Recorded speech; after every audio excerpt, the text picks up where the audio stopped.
All right, what's going on, guys? So today I'm sitting down with Greg Nuckols, and we're going to be talking about understanding and interpreting research. Now, this is something that I found pretty interesting myself, and I think a lot of people who are more interested in kind of getting a little bit more informed about what's going on, the direction of sports science, and even just kind of nutrition, would like to be able to kind of read and interpret some of these studies a little bit better than just kind of reading the abstract. And so today, Greg's going to kind of give us a little bit of a rundown of some of the prerequisites, and hopefully can be a little bit better equipped to kind of dive into this and develop it as a skill. So first off, Greg, I just want to say thanks for jumping on the episode, man. It's good to have you here. Yeah, thanks for having me. Would you be able to give yourself a little bit of an introduction for maybe some people who aren't familiar with you and some of the work you've been doing? Sure. My name's Greg. I'm from North Carolina. Uh, 29 years old. I lift weights, coach some people. Um, Sometimes blog about lifting weights. Sometimes podcast about lifting weights. And yeah, that's me. Awesome. And you're also a master of, what is it, arts? Fine arts? Is that what you're? Yeah. I've got an MA in exercise physiology. Honestly, they did us dirty with that at UNC. The way their like designation of Master of Arts versus Master of Science works is like how many in class science classes do you take as part of the degree program? And at UNC, it's all about research. Like the actual like class part is minimized, so you can just spend all of your time in the lab, like actually conducting research. Um, and so as a result, we did too much science for it to be an MS. Which whatever, I don't care, but I just find that ironic. That makes perfect sense. What are you talking about? Oh well, it is what it is. So to dive right into it, what are some of the prerequisites that you recommend prior to kind of diving into research and deciding to actually read some of the original studies? Um, I mean, I would say the only true prerequisite is a adequate grasp of the English language because most research is published in English. Um, and I mean, as long as you got that, you can start getting your feet wet. Um, when I started reading research, I went into undergrad as a history major and had not transferred to exercise science yet. Um, and so like I didn't have any scientific background whatsoever other than just like classes I took in high school. Um, so I mean I was as blank of a slate as one could be. And yeah, when I started reading research, like looking back at some of the things I took away from studies, I was very bad at it. But yeah, I think it's a skill, just like anything else. Like the more of a background you have in something general before you try to transfer to something specific, the quicker you'll be able to pick up on it. Um, and I mean, like, if you've taken a graduate degree in any type of science, you'll probably take a class about how to read and interpret research. And I mean, having some sort of formal education certainly helps. But I don't think it's absolutely necessary. I think as long as you as long as you can read the language, you can start getting your feet wet. So I would say that that's the only true prerequisite. And so to build on that, then, what are some of the things that are a good idea to, I guess, increase the precision of your actual interpretation of what they're saying, and then being able to kind of overlap that with, hey, like the conclusion says this, but their findings kind of say this, like that. Obviously, it's a little bit more in depth, but what are some of the things you kind of need to be able to grasp to be able to kind of make those, like to identify that in a study? Yeah, so I'll tell you what I did, and then I'll tell you what I should have done. Um, I was incredibly overconfident, and so I would read stuff, thought I had a pretty good grasp of it, write about it, put that out into the world, and then people who knew much more than I did said, "Hey, that's bad. You're very dumb and full of shit. Here, here's what you should have done instead and should have taken away from that. Uh, so yeah, I mostly learned research interpretation through trial and error and just putting bad takes out into the world, which I wouldn't necessarily recommend, because then you will either be polluting the world with your bad takes and no one will correct you, or you your education will be predicated on uh, uncompensated work from people who probably have better things to do with their time. So there are just like entry level textbooks you can buy on research methods, and I think that I'm a big fan of textbooks. I think that people should read more textbooks. Like if if you're like a coach or personal trainer and you didn't go to school for exercise science, I think you can get most of what you would need out of a degree program if you just buy like exercise physiology and an anatomy and physiology textbook and work your way through them, and make sure you actually understand the material. Like those are by far the two most important classes you're going to take in a degree program, and I think you can get most of that information from textbooks. And I think research interpretation is pretty similar. Like there are, like if you understand research methods, which I think that there's definitely a distinction between book knowledge and experiential knowledge. Like there's stuff that you're not going to fully understand unless you get in the lab and do research, which isn't a fair expectation of everyone, certainly. But yeah, the basics, like you can learn from a textbook. And so I would recommend reading a research methods textbook, which will cover a lot of that. The other thing that I think can be pretty beneficial is if you have a mentor of some sort, or if you're plugged into like some sort of like research based group on Facebook or some other social medium where people talk about research. And there's people in there discussing it who are probably more knowledgeable than you. I think it's probably kind of valuable to be a fly on the wall. And when someone posts a paper, pull it up, read it for yourself, see what you got out of it, and then check your interpretation against what people are saying who have a bit more experience with that than you do. So I think that I would probably recommend doing that. The other thing that I would recommend, which this one's probably not going to go over that well because I think no one actually wants to do this, is like get a stats textbook, and like learn the basics of statistics and how. And you don't need to know anything crazy for exercise science because like most of the research in our field uses pretty basic statistical procedures. But like if you know how Pearson regression works, if you know how logistic regression works, if you know how t-tests work, you know how ANOVAs work, you know how multiple regression works, and you know how like ANCOVAs and like covariance works, uh, you'll you'll be just fine for probably 95% of the studies in the field. But yeah, I mean, like ultimately, I think you can boil science down to four main things. So running a good study is about can you develop a good research question um, and design a good study to answer that question. Two is are you are you competent at carrying out research? Like, can you do a good job of collecting the actual data? And then three is can you analyze it well? Like, do you understand stats well enough to appropriately analyze the data you correct or you collect? And I think if you can do those three things, you can be a pretty good scientist. And I think that a lot of that is the same skills that go into research interpretation. So, when you pull up a paper, first identify what questions were being asked in the study. Like what were they trying to investigate?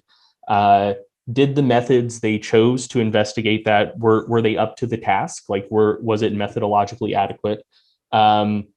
You personally can't know whether they did a good job collecting the data. I mean, really the best you can do is just kind of assumed that they did. And I mean, most people who do this professionally are, pretty competent at that part of the process. And then the last thing is check to see, did they analyze their data correctly? And oftentimes they didn't. And so that's where having at least like decent baseline statistical knowledge can help you out a lot. I think that that's where a lot of papers get into trouble. Like people just don't do a great job of analyzing the data they collect. And so, I mean, if anything, I think that that's probably my biggest value add in the fitness industry. Like, I mean, most people who are blogging about lifting, who, actually do read full text of studies and try to get into the whole evidence-based thing. A lot of folks just don't have much of a statistics background. And I mean, like, I don't have as much as my partner, Eric Trexler, but I mean, I think I understand that stuff better than most fitness bloggers. And so I think that that's one of the things that I bring to the table. So yeah, those are some of my general thoughts. So yeah, read a basic like research interpretation textbook and read like an introductory stats textbook. And those two things are going to help you out a lot. And then just read a lot of research. And to the best of your ability, try to check your interpretations against people who you perceive to, read and analyze research better than you do. Yeah, that was honestly like something that I struggled with initially, and every now and then I still do struggle with it at times, where when I started learning some of that stuff, I'd read a paper and I'd be like, I don't think this matches up, but they're professionals. And I'm like, so I'm probably wrong. And then I'd like, I don't know, I'd like ask a couple other people and they're like, oh yeah, no, they're wrong. And you're right. And I was like, oh, okay. And so that just made me second guess everything. And I was like, okay, well now I don't know what the fuck's going on.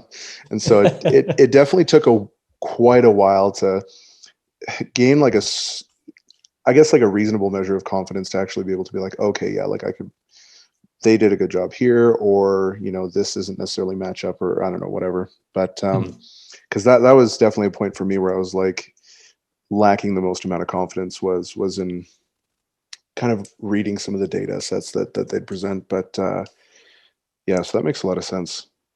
So can you just give a rough breakdown of the different types of studies, like from a hierarchical standpoint, and just sort of outline the strengths and weaknesses of each of those types of studies, and like what you might use them for, why a large sample size might be good, and sometimes where in other studies a smaller sample size might be good as well? Sure. So yeah, that's a pretty wide Very open big question, question. I know. So yeah, when it comes to evaluating research, a lot of times people will make reference to something called the hierarchy of evidence, which is more of a guideline than just like rules that are set in stone. But I think it's a good conceptual framework. So it's generally visualized as a pyramid, and at the very bottom is research that is still important to do, but is less directly generalizable to probably you and the people you train and work with. And then as you move further up the pyramid, it gets more directly relevant. You can more directly imply or infer causation, and it's probably going to be more useful, more applicable, more robust. And so at the bottom of that pyramid, you have stuff like animal studies and in vitro research, where, maybe you're interested in some particular mechanism or you're interested in some particular gene. And so you like breed a cell line to have like some genetic mutation, or just take like a normal representative cell line, but you can have full control over it and, put like super physiological levels of some molecule or some hormone in with those cells and like see what happens in vitro, like in a petri dish. Or you like breed a line of mutant mice that have some sort of like gene deletion or modification to see like, oh, what happens to mice who can't produce this particular protein because the gene is fucked up. And so that's what we would generally call like basic science, and that stuff is important for learning how like signaling pathways work and whatnot, to mostly to generate hypotheses to test in more representative populations and more representative situations. So then you move up from there. And oftentimes people will put something even lower on the hierarchy of evidence, which is just like opinion and stuff that like a lot of people just generally believe to be true, but maybe doesn't actually have like research on it. And the thing is, like, there's a lot of stuff that still hasn't been researched yet. And maybe like the only quote unquote evidence you can make resource or recourse to is like, people who are generally smart kind of think that this is correct, and we don't have data on it. So like, whatever, that's the best we have. We go with that. So anyway, moving up from basic science stuff, then you're often getting into like cross-sectional research. So generally, these are studies that are going to have large sample sizes, and you're mainly looking for associations between things. So, in America, there's a survey that goes around every like 5 years or so called NHANES, which I should know what that acronym stands for, but I don't because I don't care that much. One second, I'm going to take a swing at it. National Health and Nutrition something survey, whatever, doesn't matter. Examination survey. Okay, there we go. I did better than I thought I would. But anyway, so within NHANES, they survey and collect data on tens of thousands, maybe hundreds of thousands of people, and all types of stuff. In NHANES and survey type cross-sectional research like that is those are rich data sets that researchers can probe in an effort to find associations between different things or possibly like moderating variables. And so you can't use that type of research to ascribe causation. So, like, for example, if this wasn't in NHANES, but like back in the day, there was correlational data suggesting that smokers die of lung cancer at higher rates than non-smokers. And so the tobacco industry said like, oh, you can't ascribe causation there. That's merely a correlation. And the thing is, there was plenty of other evidence showing that cigarettes fucking killed you. But that actual critique that like, hey, you can't necessarily ascribe causation here. That is a fair critique of cross-sectional research. So with cross-sectional research, you can't necessarily draw causal inferences from it, but it's way easier to collect data at one time point on 10,000 people than it would be to run a randomized control trial on 10,000 people. So it's good for finding relationships between variables and then looking at those relationships and saying like, okay, I think there might be a causal relationship here. So now we can do an actual intervention to see if this relationship, I think maybe causal, is actually causal. So much like the basic science research is good for generating hypotheses to test more robustly, very similar with cross-sectional research. It's way more data than you would be able to collect in a longitudinal study generally. And so it's also really, really good for generating hypotheses to test in more rigorous studies. And then you could subdivide the next level.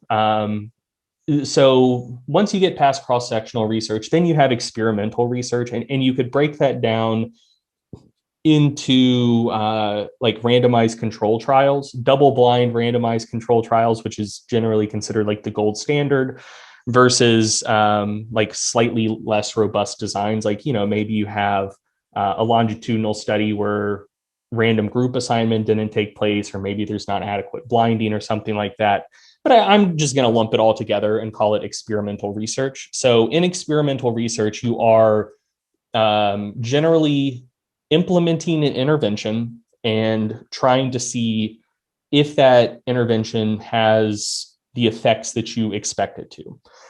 So if you learned about the scientific process in some sort of like high school science class, experimental research is probably what you learned about. So that's where you look at the data that exists. I guess this applies to other types of science as well, but this is the type of science most people have in mind when they think of science. So you come up with a hypothesis or multiple hypotheses. You design some sort of intervention that you think will test your hypothesis. So, for example, does undulating periodization improve your squat better than linear periodization does? So to test that, you would hopefully randomly sample a group of people. In all likelihood, it's going to be a convenient sample, whatever. We just forget about that. So you try to draw a representative sample from the population you're trying to generalize to. And then you're going to split them into two groups, generally randomize. Sometimes you do kind of a matching approach where, if you assume that the strongest people aren't going to gain as much strength as the weakest people, maybe you say like strongest person in group A, second strongest person in group B, third strongest person in group B, fourth strongest person in group A, to try to match on something. So generally it's either like a matching approach or a randomization approach. So you split them into two groups. You have one group train with linear periodization for 12 weeks, say, and the other group train with undulating periodization for 12 weeks. And you test the results and you basically look to see, like, on average, did group A improve their squat more than group B? And so that's experimental research, and you can, that type of approach can be better or worse, based on how you set it up. So if it's the type of thing where subjects can be blinded and assessors can be blinded, that makes it even better. So, you can't blind subjects to training allocation. Like if someone is doing undulating periodization, they know what sets and reps are being prescribed to them. So you can't blind the subjects there. But if you're doing like supplement research, you could give someone, say, creatine or maltodextrin in pills. And so they're going to look the same. They're not going to smell like anything. People won't know if they're in the placebo arm or the supplement arm.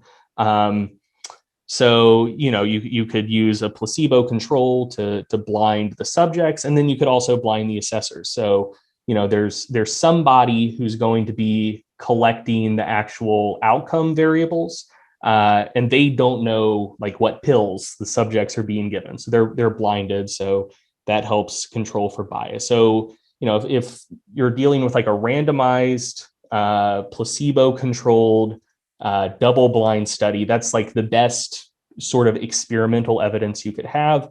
Or then it could be quite a bit weaker. So you can have an experimental study where you don't have random group allocation, you don't have blinding.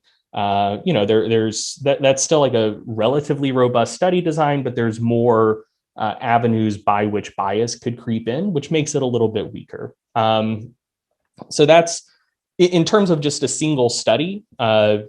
That's kind of as high as you get on the hierarchy of evidence. And then you can move even higher, and you're looking at things like systematic reviews and meta-analyses. Because the thing is, with any single individual study, it can't possibly answer all aspects of a generalized research question. So I use the example of linear versus undulating periodization before. Ultimately, if you're running a single study looking at that, you're writing a training program that is like an archetype of linear periodization.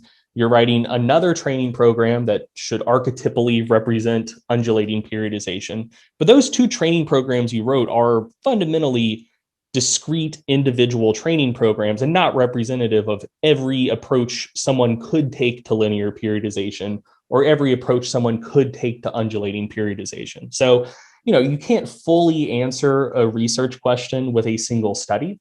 So with a systematic review or meta-analysis, you're pulling together all of the studies that answer the same or a similar research question, which will give you a little bit more variety in populations included, in interventions included.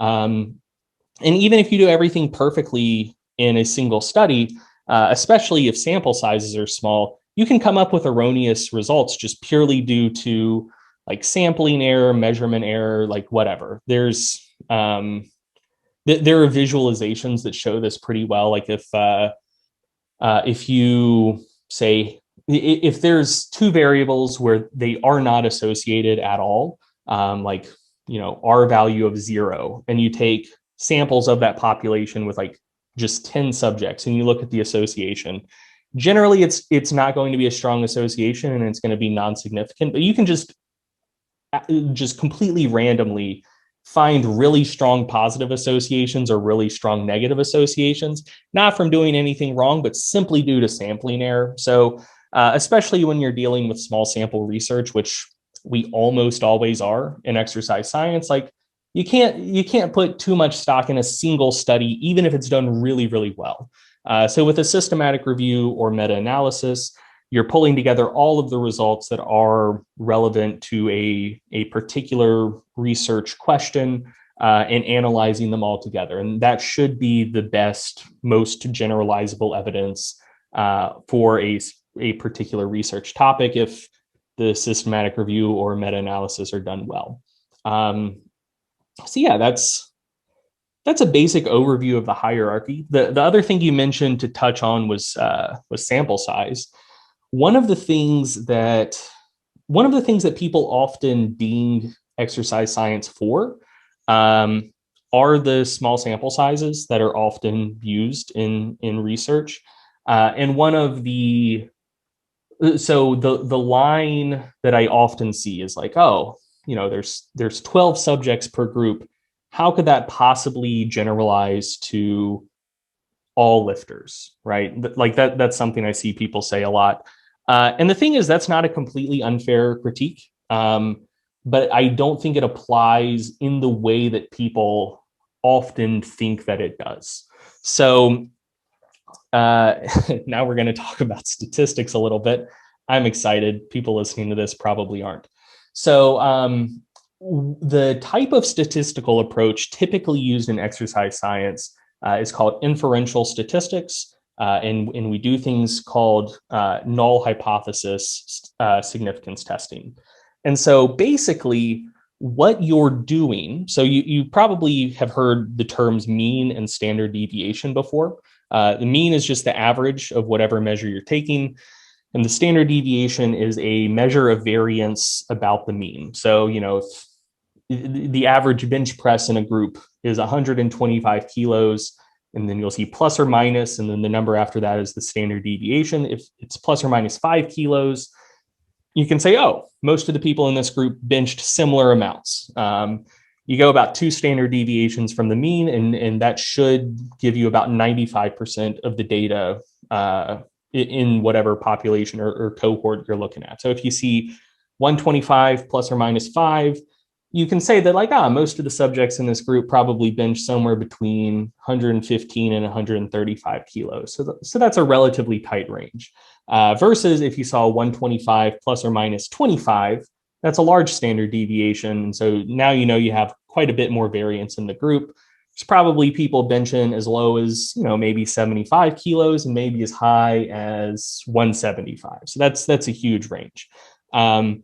So the thing is, with statistical tests, you're more interested in standard error than standard deviation. So you use the standard deviation to calculate the standard error, and then the standard error is what's actually fed into the statistical tests you're using, whether that be a t-test or an ANOVA or whatever else that's spitting out a p-value for you. And so the way you calculate a standard error is it's the standard deviation divided by the square root of the sample size you're dealing with. And so the sample size comes into it. And basically, if you have a larger sample size, you're dividing by a bigger number. And so that gives you a smaller standard error. Whereas if you have a smaller sample size, you're dividing by a smaller number. And so that gives you a standard or a larger standard error in relation to your standard deviations. And then you're basically computing a confidence interval based on the mean and the standard error. And I've both gone too far into detail for this to be interesting to most listeners, and probably into not enough detail to actually satisfy people who are really into stats. I'm now realizing that this is not good podcasting, but whatever, I'll wrap it up. Basically, the net effect of all of this is that if you have a small sample size, it is harder to find that two things are different. And so oftentimes when I see people sharing research, it's like, hey, this study was done. There were 12 subjects per group. They found that thing A was better than thing B. And then people get all up in arms. They're like, how can you say that thing A is better than thing B when the sample sizes are small? But the thing is, the fact that the sample sizes were small made it harder to find that those two things were different. And if you had a larger population, at least based on like standard statistical theory, assuming that you got a fairly representative population in the sample that you drew, the results should get stronger and more statistically significant as the population size gets bigger. Where the small n critique is the most applicable is when people generally think that two things should be different, should produce separate results, and then a study is run and found that the results aren't significantly different, find that they're too similar to detect a difference. Then in that case, you can use small sample sizes as maybe like a way to push back against that null finding, because it was like the deck was already kind of stacked against finding a significant difference because the sample sizes were small and you had low statistical power. But if anything, small sample research finding significant differences, assuming that everything was kind of done on the up and up, that should still be a robust finding. The statistical parlance is the type 1 error rate should be constant, which is your risk of false positive. So, if two things are significant with a population of 8 subjects per group or 800, your type 1 error rate, assuming you did everything right and there's nothing funky going on, your type 1 error rate should be the same regardless. So yeah, that's probably more than people wanted to know about sample size. Yeah, let's move on to something else. When you do journal sweeps, because you do journal sweeps quite often, Yeah. how do you go about doing a journal sweep to answer a certain question, especially if you want to find out something very particular? Mm-hmm. How do you go about that? And like, do you have any tips? So generally, if I'm trying to really, really dig deep into a topic,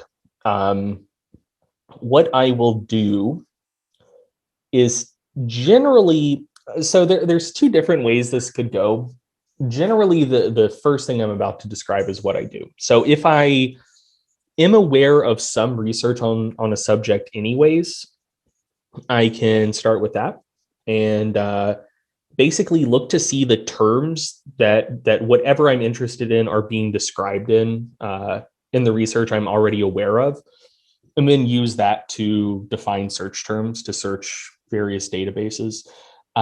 If I don't know of any research in a particular area, but I assume it's out there, generally I'll just start with Google searches and just like Google the terminology I know with PubMed on the end of the search query, and try to find some research on whatever I'm interested in, and then look to see the terms that it's described in the actual study and use that to define search terms. But basically, the first step is coming up with search terms. So a example of that, I'm currently working on an article about sticking points. And if you talk to most lifters and it's like, place I fail to squat, that's my sticking point, or like the place it gets really slow. So in the research, generally it's referred to as a sticking region, not a sticking point. And so if you just like did a PubMed query for sticking point resistance training or something like that, you're probably not going to get that many results. But if you read some of the research first, realize that most of the time the term used is sticking region. You plug sticking region resistance training or resistance exercise or whatever into PubMed, you'll probably get a lot more results. So yeah, knowing what terms to search, that's kind of the first step. Then, well, there's an art to putting together a good PubMed query. That's, people don't give a shit about that. That's fine. Once you get a good search query, though, then you start the very fun and exciting part, which is just scrolling through the thousands of results that came up, just screening titles and abstracts and figuring out, which of these results are relevant to me and which ones aren't. So A good example of this, I did a comprehensive project looking at periodization a few years ago. That's a very annoying thing to find research about because several other fields use the term periodization. So if you're dealing with like geology or archaeology, they talk about like the periodization in terms of like what period like rock layers correspond with. And there's like periodization, I think in like physical chemistry, like talking about like electron motion or something. So if you're looking for periodization research, there's going to be some stuff on resistance training, and then there's going to be a lot of like physical chemistry and archaeology shit that you have to like sift through and make sure you get the good stuff and not the stuff you don't care as much about. So that's going to be several hours. Hopefully you have a search query that's broad enough to get the vast majority of the studies you care about, but not so broad that you're getting a ton of stuff that you don't care about. Like if you just said like, hey, I'm interested in resistance training research, you just plug resistance training into PubMed, you're probably going to get 40,000 results, and that's not going to be useful. You're going to need to spend several weeks going through all of those. So I think a sweet spot is probably somewhere around like 2,000 or 3,000 results. Like you can go through that in a day. It's not going to be a fun day, but you can do it. And that should be a broad enough net to get most of what you want. So then you go through, you pull out the studies, you you find the full text of them. If you don't have institutional access, I'm not recommending you break the law and do this, but I've heard that there's a website called Sci-Hub. The domains for it frequently get taken down, but if you were to Google for some reason Sci-Hub, go to the Wikipedia page, it'll show you which domains are currently live. You could use theoretically Sci-Hub to pull up some of these studies that you may not have access to. Again, that's illegal. Don't take this as a recommendation. I don't know of anyone who uses Sci-Hub, but I've heard that some people do. So you could maybe do that. Search for studies on ResearchGate. If you can't find studies those two different ways, you could like email someone who is currently like either in a university or works for a university or just has institutional access. Just try to get your hands on all of the full text, or at least as many of them as you can. The one journal where no one fucking has full text for, it's green. It's from the publisher Minerva, and it's Journal of Sports Medicine and Physical Fitness, I believe. And that's the worst to find full text for. So I will fully admit there have been things that I've wrote where I've tried to do the most thorough sweep of the literature I could, and there were like 2 studies from that journal that I just couldn't get my hands on. So annoying. But generally, if you're resourceful, you can get papers from pretty much anywhere else. So you get your hands on as many full texts as you can, then you read them. And then to make sure your sweep is complete, you see what sources like the papers you have are citing to relevant research. So generally that's going to be in either the introduction or the discussion, where they talk about how their results are similar to or different from other results in the field within that specific body of literature. And you basically scan the reference lists and see if they're citing any studies that didn't come up in your initial sweep. And if so, then you add those studies in. And so once you've done a search and you've scanned all of the reference lists, there might still be some studies out there in the ether. Like there are, like I said, do a PubMed search. Like there are other databases you could search as well that are a little bit broader, but there are some journals that aren't going to be indexed in any sort of index like that. And maybe like some of the papers out there just aren't getting cited at all. So, there might still be some stuff out there that you don't come in contact with. But if you go through that process of doing a really good, thorough index search and then screening all of the reference lists and pulling in additional stuff, that should get you at least 90-95% of the relevant research on a topic. And then it's just a matter of reading it all and grappling with it and trying to get an idea of what it's saying.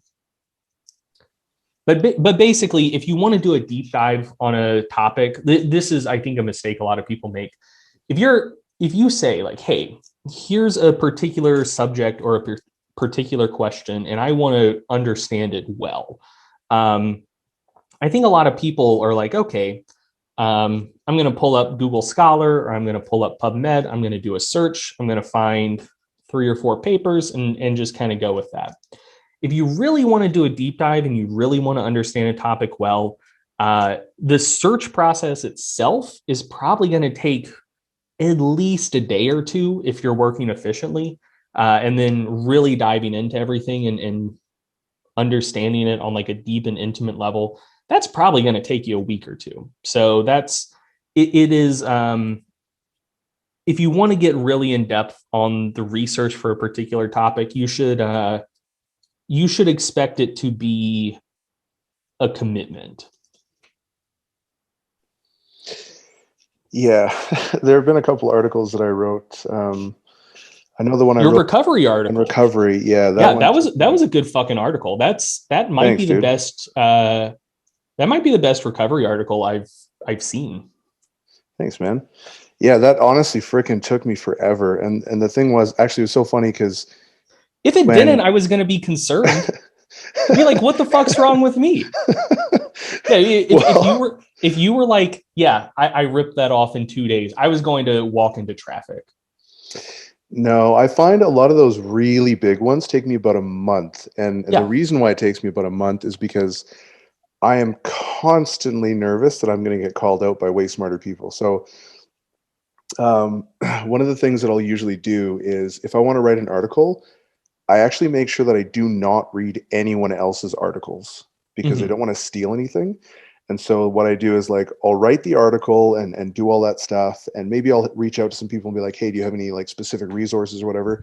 But I get all that stuff, I read it, I write it, and then I'll go and read everyone else's stuff and see if Mm-hmm. I missed anything or if I misunderstood anything. And I find that that's usually pretty helpful. But like, yeah, I know in the beginning for sure, and you've definitely done this in very polite ways. I actually did this recently with the IQ papers you sent me. Um, I've had a couple people correct me, and I was like, oh, thanks. But I No. also find that like people are also really nice about it as well. Like Mm-hmm. people who actually genuinely care about putting out good content are usually really nice about like how they'll approach people about it. And so that's definitely made me a lot more chill with like the process and just kind of putting stuff out there. I think that has I think that's definitely changed over the years. So oh man, back in when did I start writing? Like 2011, 2012, 2013, thereabouts. There was a much sharper edge to the like quote unquote evidence based fitness community, and I think that's largely because it was still such a subculture. And I mean, like there's still a lot of people who are just like these fucking nerds think that you can learn from studies instead of from the iron. I only learn from the iron. Like whatever. Like there's still stuff like that out there. That's fine. Um, but that used to be like the zeitgeist of the entire fitness industry, and just like the whole concept of like trying to learn from research instead of just ask the biggest guy at the gym. There was definitely respect for that in like sports science, but in like powerlifting, bodybuilding, nah, forget about it. um and so I do think a lot of the like early like pioneers and kind of like online evidence-based fitness did have like more of a chip on their shoulder because they had eaten so much shit for so long um, that yeah, if someone was coming in and trying to play the same game but doing it poorly, I think that some folks were like a little bit quicker on the trigger. But yeah, now I think the community has definitely chilled out a lot, and people are more likely to extend a lot more grace if they see an interpretation out there that's maybe a swing and a miss. Yeah, and I think the biggest thing is like the intention. Like I'll see guys like V Shred who just constantly push. Do you know who V Shred is? I became aware of him last week, actually. Yeah, just like dude, I don't constantly think putting he's a real nonsense out person. there. I think this You is think Mike he's a Chang robot? all over again. No, so do you know about I do Mike remember Chang and Mike Six Chang. Pack? Yeah, yeah, Do and you then know that he story replaced though? all of his guys. Uh, maybe not. Mike Chang was not Six Pack shortcuts. Like there were money men behind the scenes that came up with like the line of like workouts and products and the whole marketing plan. And Mike Chang was the face of the operation. Like they hired him as an actor to do gig work to promote their products and their whole system. But Oh, like Mike really? He wasn't Chang, even a coach. right? Yeah, like so Oh, Mike wow. I didn't Chang know Mike about Chang that. was the face who people went after, but like he wasn't Six Pack Shortcuts. He was an employee of a company that he was not an owner of. Um, I really think V Shred is the exact same situation. I mean, it makes sense. Like the guy's got a crazy following, and some of the stuff that I've heard him say is just like he's like, "Don't eat broccoli; it'll Yeah, make you sterile." And I'm like, "What?" he doesn't strike me as someone who is smart enough to put together that successful of a company because what he's theoretically an expert in, what he should know about is fitness stuff, and he clearly doesn't. So it's either he's like a marketing savant who just happens to be an idiot in fitness, but he's like, whatever, like I look good, like these are the folks I can fleece, or he is as dumb as he seems, but he's like the model hired by actual smart people behind the scenes. I think that's the situation. Yeah, yeah. I mean, maybe. To be honest, I never even knew about the whole Mike Chang thing, but yeah, that would make sense. I mean, those are usually the people like I'm very hesitant to call anyone out. I think he's the only person I've ever called out, and I've only ever done it twice. I've been a coach for a fairly long time because I'm always worried that eventually I'm going to say something stupid. And I mean, I feel like I do say stupid things every now and then. And people are usually pretty nice to me about it. And so I'm like, oh, okay, I should probably extend an olive branch as well. Um, but anyways, to kind of get back on topic, um, what are some of the red flags that you look for when reading a paper? I know you've called out a couple of researchers in particular, and then a couple of studies as well for some of the inconsistencies in the data that was presented. So, what do you look for? Yeah, yeah. So there's some of the stuff that I spot is stuff that anyone could spot, and some of the stuff I spot is stuff that theoretically anyone could spot, but you you'd have to invest more time and effort than is reasonable into spotting it. So, for example, if here's a little plug, if anyone listening to this is a subscriber of Mass Monthly Applications in Strength Sport, there is a section in our reviews. It doesn't show up for every article because it's not always relevant. But if we notice things in the methodology of a study or in the statistical analysis that's kind of iffy, and not saying bad, not saying fraudulent, but just stuff that like doesn't make sense on some level, or if they took a statistical approach that's clearly incorrect for the type of data they have, then we'll call that out and point out, say like, hey, these were their findings, or these what they here's what they said they found, and here's how they interpreted it. But here are like clear reasons why that's incorrect. So for an example of that, and so that's kind of like the basic level stuff that anyone could notice if they had any sort of statistical chops and also read papers really closely. So an example of that is, let me try to think of the detail. Yeah. So I remember. So for one of the studies that I reviewed this month for the issue of Mass that's going to come out in April, they were looking at strength gains in people who were doing like regular squats versus people doing pin squats.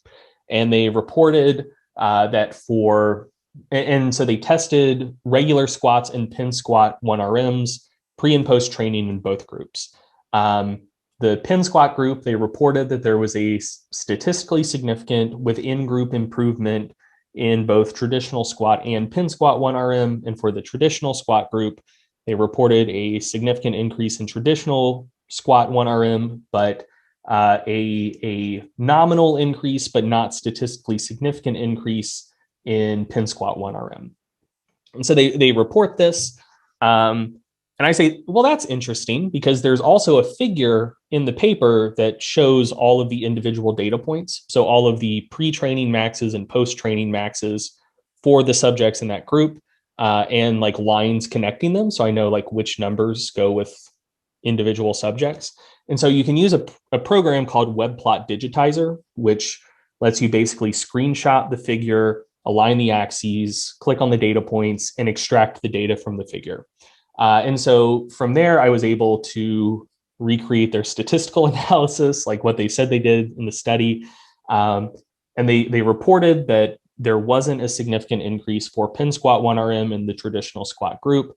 But when you actually do the test that they said they did, it was significant with a p-value of like 0.000006, which is notably lower than the traditional significance cutoff of p less than 0.05. So I don't know what they did. I don't know why they failed to find that significant within group change, but they did. So, that doesn't necessarily mean, like, I don't think that there was any sort of malice. Generally, researchers want to find significant changes. I think whoever ran the stats just messed something up. Like maybe they clicked the wrong button. Maybe there was like an error in their code. Like, I don't know, but something they reported in the study, the lack of significant within group change, was wrong. It was flatly wrong. And, I could recreate and show why it was wrong. And so like there's a fair amount of that you can catch just if you read something closely. And when you read enough research, you kind of develop an eye for it. Like I have a pretty good feel for like when numbers feel good or feel bad. And I think a lot of that is just from, like, I think it's almost the same way that like a strength coach would assess squat technique, like before you've actually like looked at someone's technique closely and broken it down, moment at a time and really, really dug into it. If you just walk into a weight room and you see someone squatting and they have a dodgy squat, it's going to catch your eye. You know what I mean? Before you like fully analyze why it's dodgy, it just jumps out at you. You're like, oh, that's a dodgy squat, So I think you develop kind of a sense for just like when numbers seem weird. And then, you can actually dig into it and thoroughly analyze it to figure out like, is my hunch correct? Is it incorrect? Is there actually something amiss here? So that's some of the stuff. And that's the type of stuff, which again, if people read studies closely, you should be able to pick stuff like that out.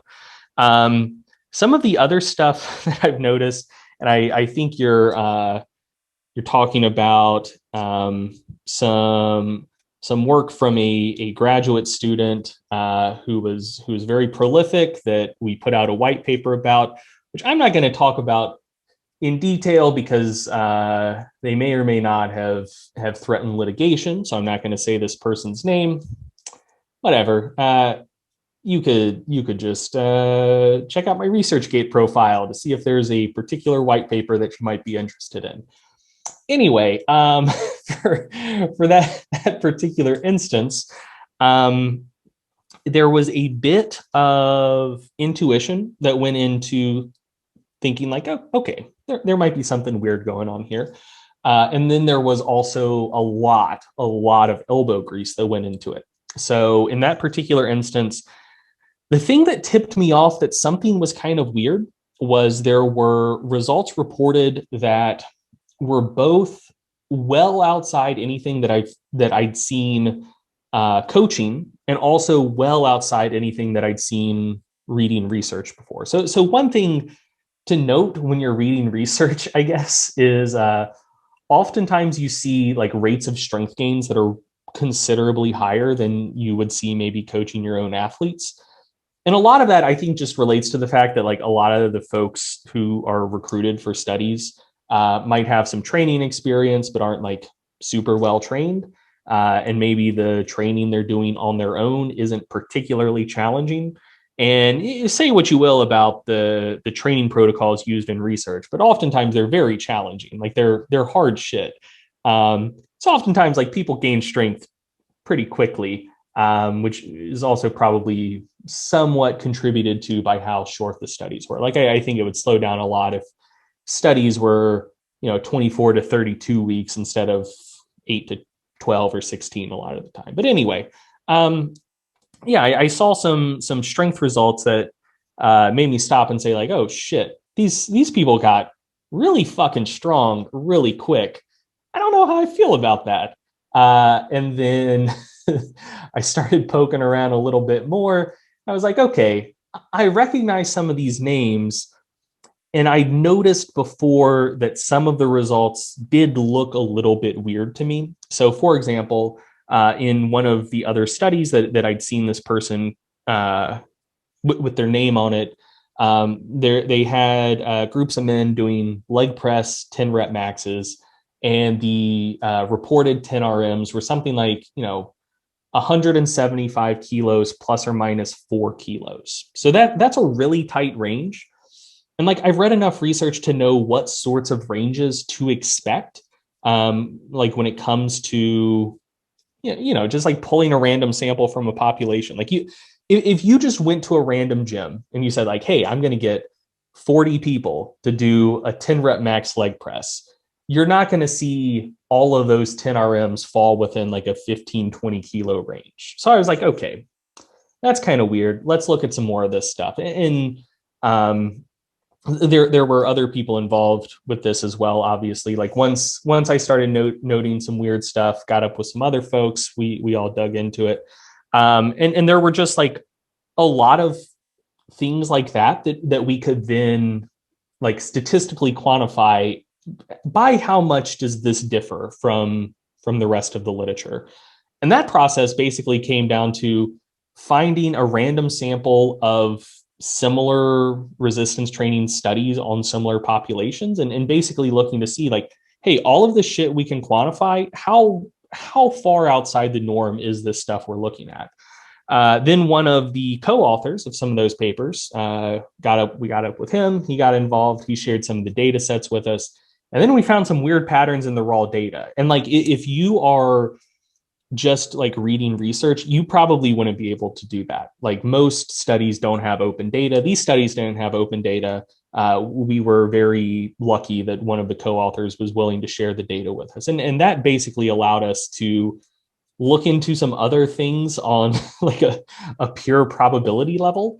So for example, in one of the studies, they were looking at changes in flexed arm circumference, and there were I think there were like 11 subjects in each group or something like that. And in one group, there was no evidence that within the data sheet, the subjects had been sorted by change in flexed arm circumference. Like they all appeared to be numbered the same way that they would have been when the data was collected. And in one of the groups, flexed arm circumference changed by 0.7 centimeters, 0.7 centimeters, 0.7 centimeters, 0.7 centimeters, 0.7 centimeters, 0.9 centimeters, 0.9 centimeters, 0.9 centimeters, 0.9 centimeters.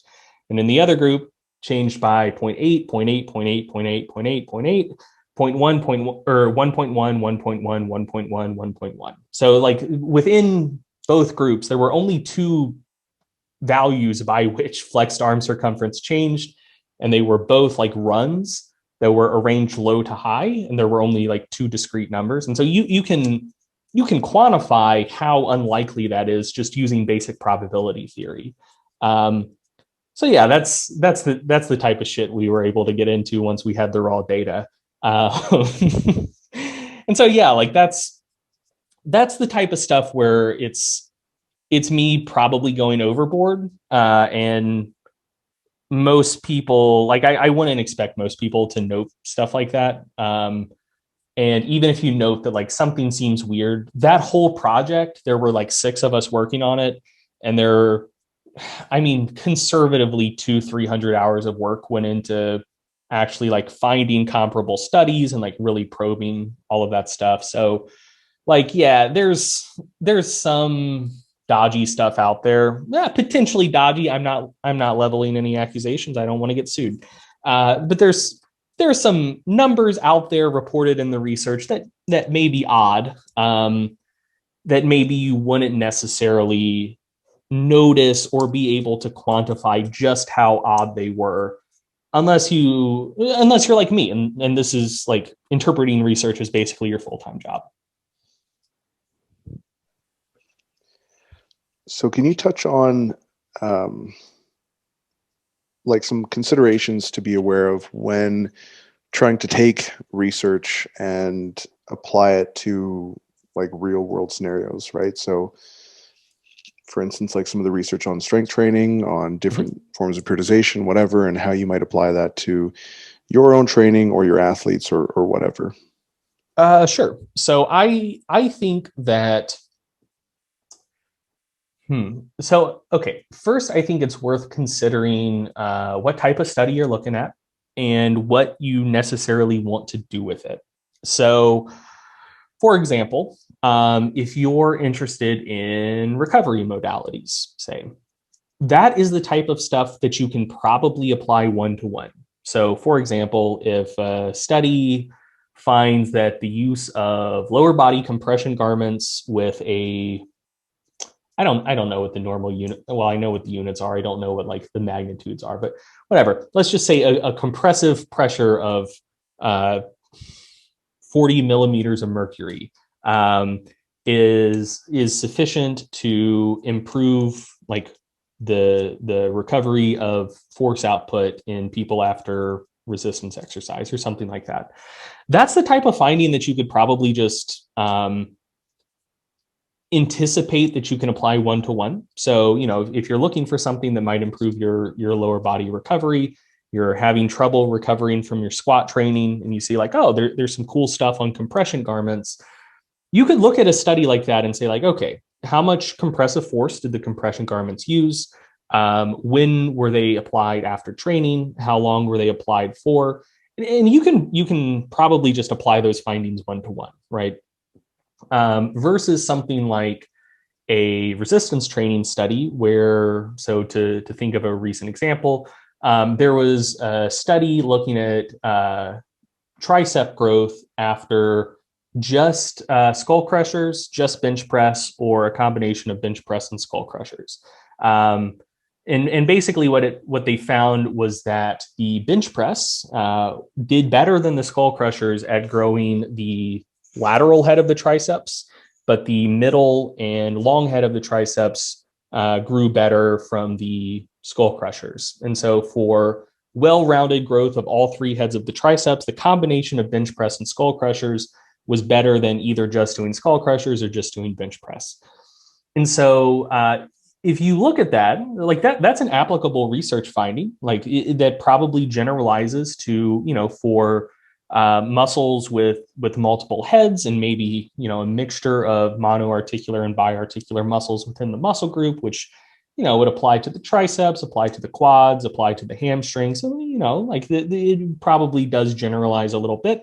Might not be a bad idea to use a combination of single joint and multi-joint exercises to make sure that you're targeting all of the heads of those muscles.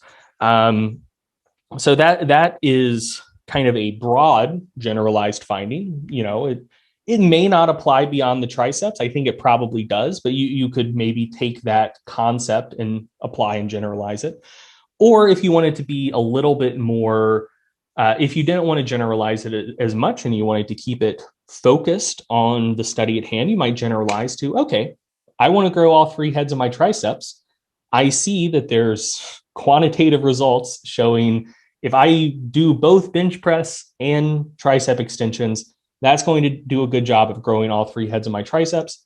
Okay, I now have the basic bare bones outline of a triceps program. I'm going to do both bench press and skull crushers because I don't know if this is going to apply to other exercises, but I can see here it applies to bench press and skull crushers. So that's kind of like a small generalization. And then if you didn't want to generalize it at all, what you could say is, okay, what exact training program did they do in this study? Which I want to say it was 3 sets of 8 to 12 reps to failure of bench press and triceps extensions twice per week. If you didn't want to generalize it at all, you could say like, okay, here's my triceps training program. I'm going to do 3 sets of bench press and 3 sets of skull crushers to failure, 8 to 12 reps twice per week. And so then you're not generalizing at all. And I basically think that ultimately you're almost always going to be generalizing a little bit, and that there's some degree of art to it, where like, because if you're not generalizing at all, basically, unless you're going to be using the exact same training programs used in studies, you shouldn't even bother reading research, because like if as soon as you start saying like, okay, like here's a general finding, but like I want to do some other style of training, like at that point you are doing some degree of generalization. So yeah, like something like recovery stuff or like supplement stuff, you could probably use like the exact timing and dosing protocols used in those studies. But like training stuff, generally there is going to be some degree of generalization there. And it's kind of a question of just how much of it are you comfortable with. Yeah, I think that I think that's more of a personal comfort decision type question than anything. So speaking for myself personally, I'm fairly comfortable with like quite a bit of generalizing, because from reading a lot of research, I found that like a lot of stuff generalizes pretty well. So an example of this is at this point, it's basically settled that as long as you're training to failure or pretty close to failure, hypertrophy per set is pretty similar if you're training with like moderate rep ranges. So, sets of anywhere between like maybe 6 and 15 reps versus really high reps. So, sets of 20 to 40, give or take. If you match on a per set basis and you're training to failure, pretty close to failure, you're going to see pretty similar growth from training in both of those general intensity ranges. At this point, there's a lot of research backing that up. But that wasn't the case when I was like first coming into the fitness industry. There was a muscle protein synthesis study by Bird in like 2011 that said like, maybe muscle protein synthesis is similar after moderate load and low load training. People were like, that's just an acute muscle protein synthesis study. Probably don't put too much stock in that. And honestly, I agree with that. Probably don't put too much stock in acute muscle protein synthesis studies. Then a study by Mitchell came out, I believe in 2012, 2013, showing that training to failure at 30% of 1RM versus 80% of 1RM with unilateral knee extensions produced similar quad growth in untrained subjects. And people are like, oh, well, that's interesting. But like, it's just unilateral quad training and it's untrained subjects. Like, no way that's going to apply to squats or bench press or something like that. And then it basically then more and more research was done. There was a study by Morton with people with some degree of training experience comparing training at 80% versus 50% of 1RM, finding pretty similar hypertrophy with both of those. Then there was a study by Schoenfeld comparing training at, I believe, 8 to 10 RM loads versus 25 to 35% 1RM loads with, again, like decently well-trained subjects. Then there was a bicep training study in male gymnasts who have pretty fucking huge biceps. And it found, again, similar growth between high load and low load training. So at this point, like, it's pretty well established that what we found in untrained subjects did generalize pretty well to folks with pretty high degree of training status. And there are instances where that hasn't really panned out. So an example there is if you look at how squat depth affects translation to sprinting and jumping ability. There was a paper, I believe, from Robbins and colleagues, if memory serves, back in the day, comparing deep squats versus half squats in untrained folks. And they looked at a lot of things, but they looked at improvements in jump height and improvements in sprint times. And they found that deep squats were better. And then in 2016, there was a study by Ray looking at the same thing, but in, I think, elite or like pretty high level track and field athletes. And they found that half and quarter squats did better than full squats did.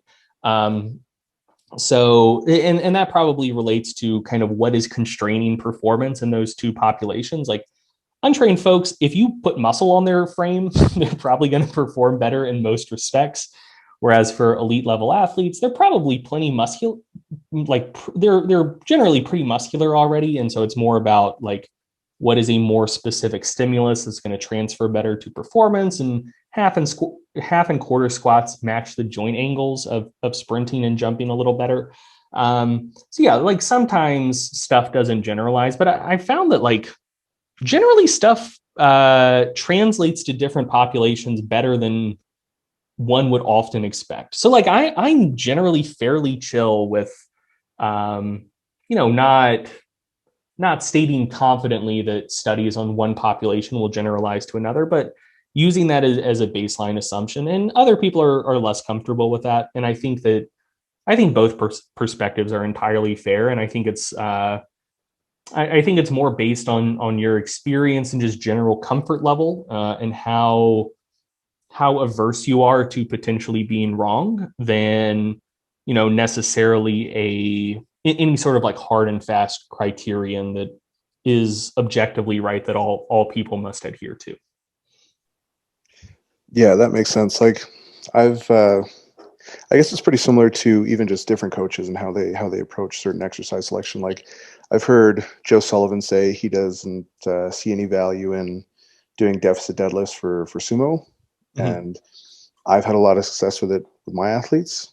And so it's just like kind of how you're implementing it in the bigger picture. So yeah, that makes sense. And I think let me toss something else out there as well, because I wanted to say something and then I distracted myself. I rambled too much. So I think when it comes to implementing research findings for clients, I think that I think most of the value just comes from like helping you establish a good baseline. Because ultimately, if you're coaching someone, you're not training the mean of a population. You're training an individual, and different people respond to training differently. They respond to different exercises differently. They respond to different approaches to training differently. And so ultimately, what you're doing in science most of the time is you're looking for what does pretty well for most people on average, or what does better than something else for most people on average.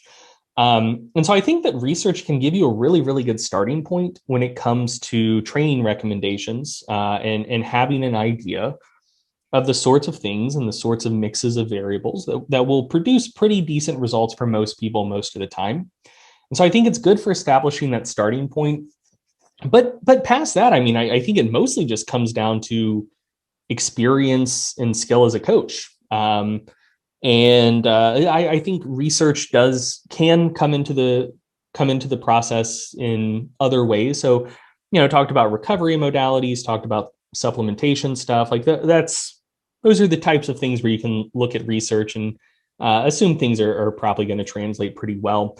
But when it comes to training stuff, like, if someone hits a wall, they're doing training that on paper looks like it should be effective, but they're not really making progress. And then you're deciding like, okay, what variables should I tweak? And how should I amend this program to hopefully get some progress going again? I think at that point you can look at some research and say like, okay, there are two options I'm rolling over in my mind, ways that I might tweak this program. If one of the two approaches is supported by a fair amount of research and the other one isn't, if you're going down one of those forks in the road, you probably want to go down the one that has the more research supporting it.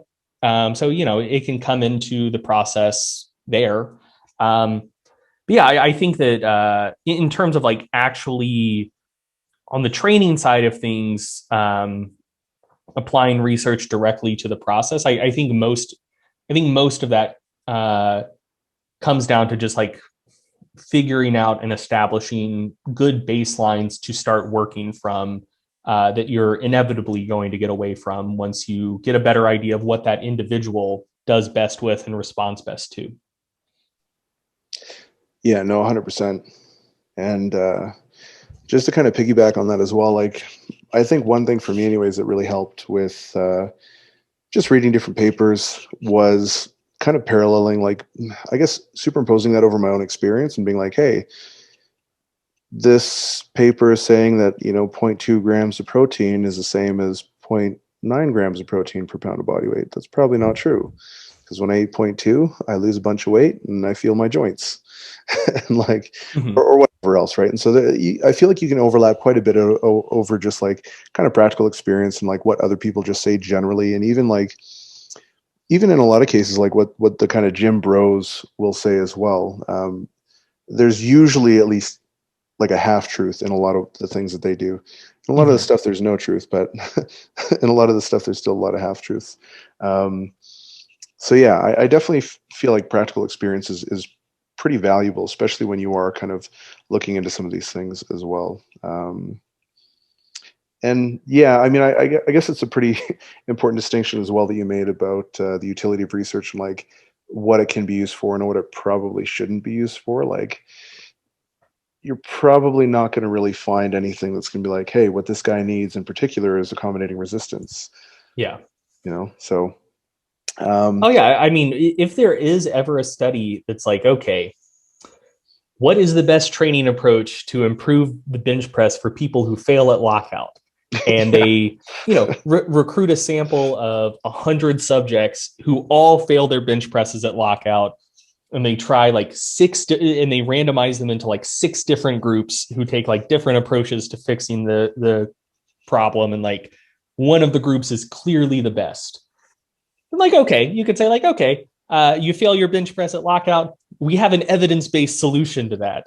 Until then, like, it's, you're going on vibes, it's a lot of just like, hey, what have I seen work in the past? Because you're not going to have a citation for that. And oftentimes, what makes me think that someone might be a little full of shit and not understand the limits of using research is when they're just like, yeah, uh, every part of this program, it's an evidence-based program, and like, here's 30 citations to demonstrate to you why it's the best. It's like, yeah, that's that's literally not how research works. Because I mean, like, even something like that, like, okay, you're gonna take let's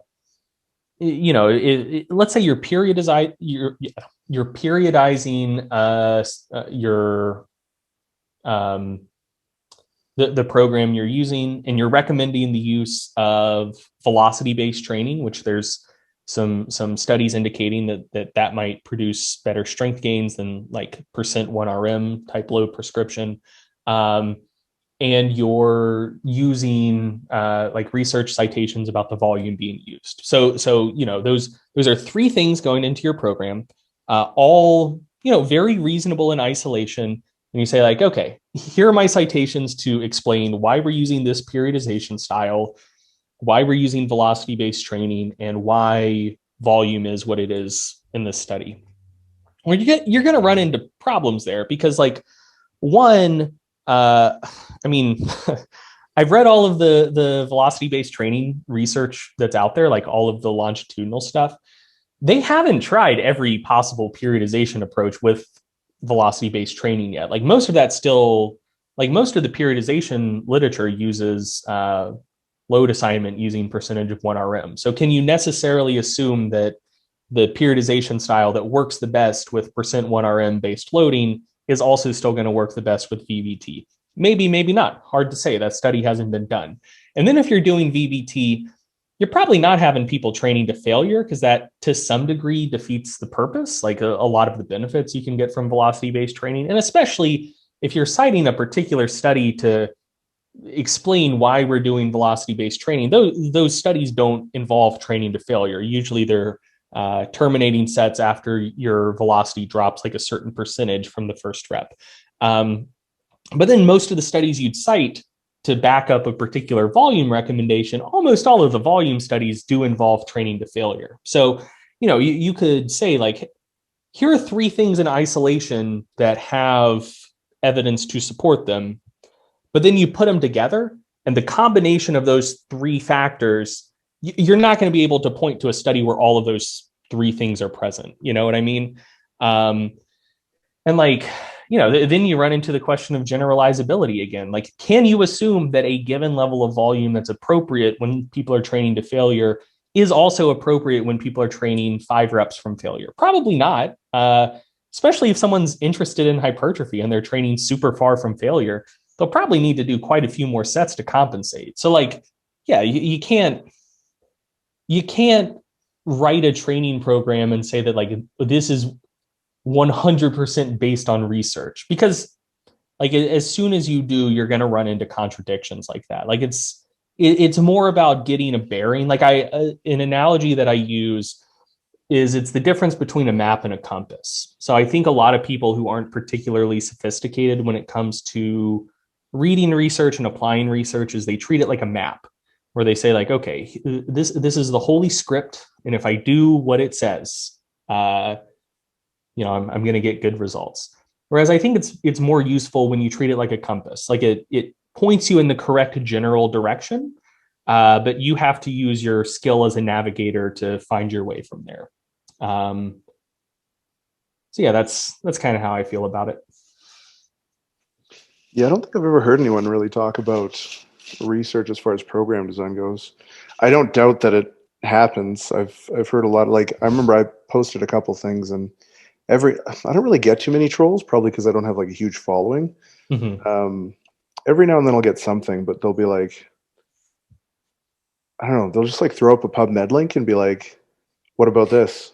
I'm like, "What about it? Yeah. What are you talking about?" Or like the best one I've ever heard was like they said something about, because I made a post about carbohydrates saying like here's why they're important for performance, and then they were like, carbohydrates do this, this, and this, and are actually toxic or something like that.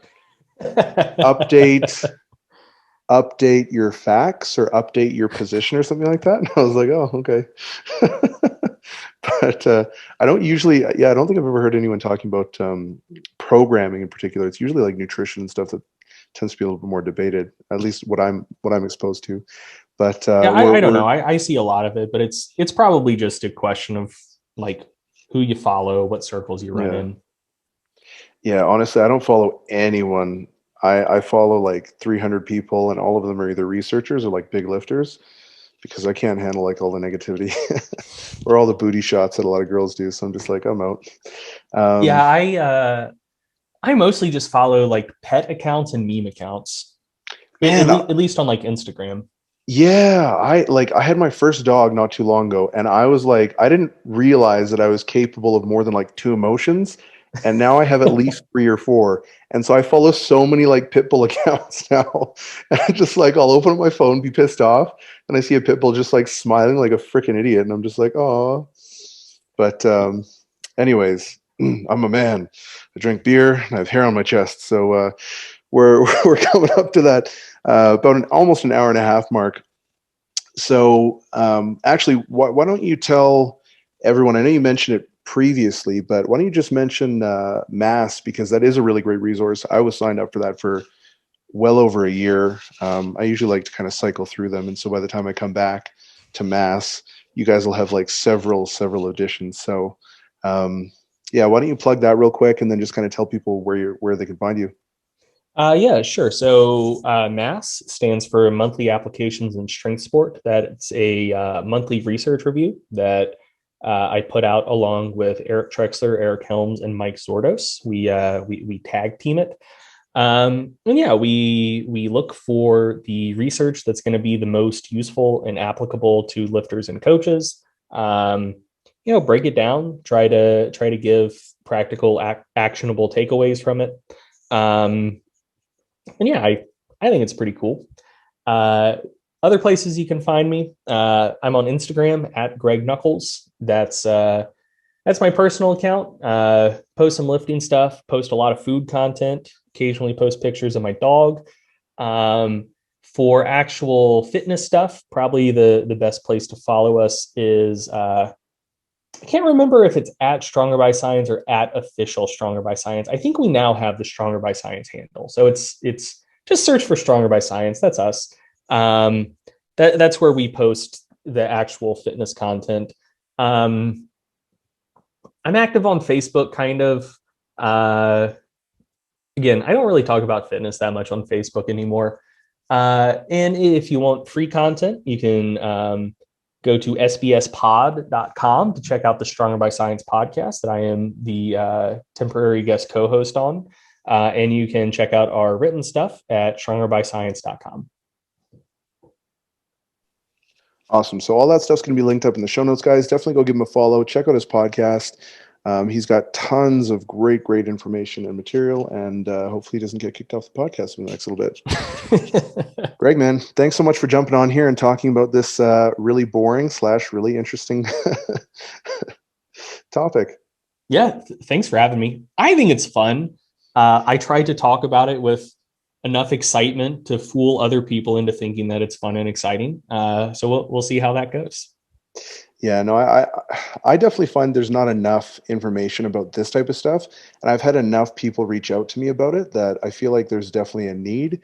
It just needs to be a little bit more accessible. And I don't know that people are necessarily ready to read about it right off the bat, but I think something like this could be a really great primer to get them into some more, nitty gritty information. But yeah, man, thanks for jumping on, dude. It was awesome. Here's a pre-plug. We're actually working on a research interpretation book. Eric Trexler is the person heading that up. We're aiming for it to be the type of thing where it will be more accessible, both in terms of language and length, than just like digging into a textbook on statistics and like research design. So that hopefully should be out in the next few months. I think the first draft is about done. So once that's out, hopefully it'll be good and useful to people. Sorry for the additional plug that was unsanctioned, but no, go hard, man. That's awesome. That'll be really interesting. I'd be really interested to seeing what that looks like once it's out, man. I think so too. I haven't read it yet. We're splitting it. We're splitting it like 80-20. Trex is just about done with his 80%, and since he came up in academia and he's been doing the whole fitness industry thing for like the last like 18 months, give or take. And he's like, Greg, you've stewed in these waters longer than I have. So he's like, he is my primary resource when it comes to this stuff. Like I think I have pretty good grasp of it, but he has a much better grasp. So yeah, he's doing the lion's share of the work on that book, and then basically I'm gonna go through it and make sure that it's legible and understandable to a lay audience, and kind of add some color to it, add some examples of debates and disagreements that have been in the community in recent years that will help kind of like anchor it for the readers. But yeah, I haven't read it yet either. But I know the work he does, so I'm sure it's going to be excellent. That's awesome, man. All right, brother. Take care. Yeah, have a good one.